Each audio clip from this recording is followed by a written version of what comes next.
So this is a Jones vintage Speedo. This is the Centrifugal Govenor Speedo.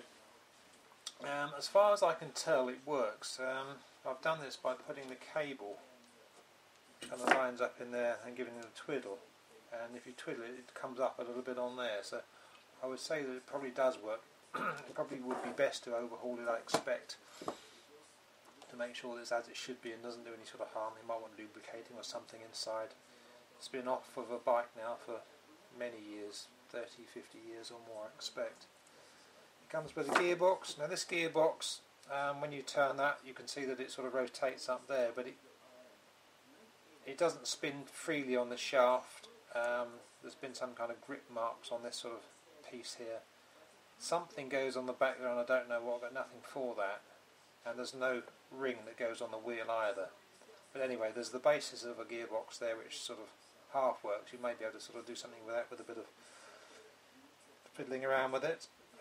We've got the Speedo bracket here. Now this hole here is tapered and that lines up with the taper that's on there. So that goes on there like that. And probably what's supposed to happen is the cable is supposed to hold that on there. But although the cable end fits to that piece there, that nut there doesn't fit on the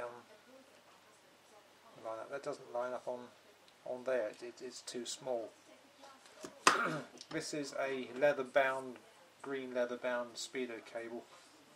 At this end, I don't know what's supposed to happen with it. There's no square on the end of this cable, but presumably that kind of goes in there, and something sort of joins that to that. There's no sort of joining sort of piece there for it.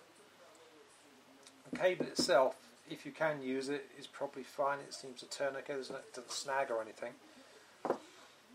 What else can I tell you about it? There's a serial number on this Speedo headed 241522. I've done a little bit of research. I would think, going by the fact it only goes to 60 miles per hour, makes it quite old. And it weighs a lot, you know, it feels like half of it's kind of brass perhaps. But anyway, there we go. Any questions, just ask.